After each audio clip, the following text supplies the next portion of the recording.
Okay, so today I want to talk about another artist, another sculptor who's associated with the Harlem Renaissance. Yesterday we talked about Meta Warwick Fuller, and today I want to talk about Augusta Savage. So, Augusta Savage was born in 1892 and she passed away in 1962. She was born in Florida, and even as a child, she used to make animal figurines out of the natural red clay in her hometown. Like, that's just what the soil was like. And she figured out pretty early on that she could mold that into little animal figurines. So, kind of from the very beginning, she had inclinations to be a sculptor of some kind.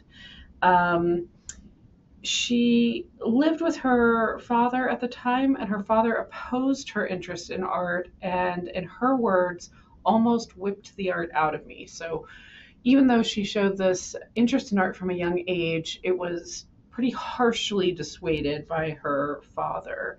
When she was in high school, her talent was noticed, and her principal let her actually teach a class as a high school student to other high school students about modeling things out of clay, which really sparked her lifelong love of teaching.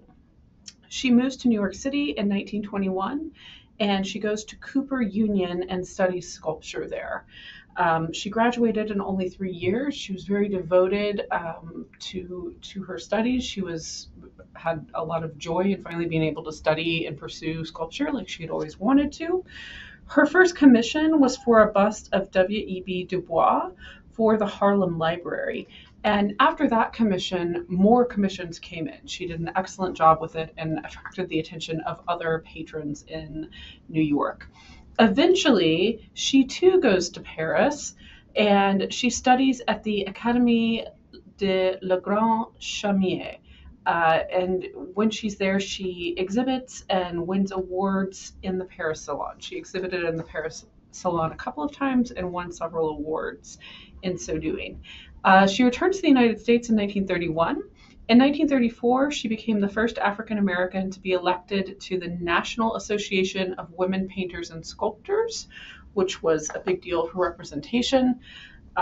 She then launched the Savage Studio of Arts and Crafts in Harlem, and she has many notable students who study under her in this studio that she creates to reach out to her community and teach art.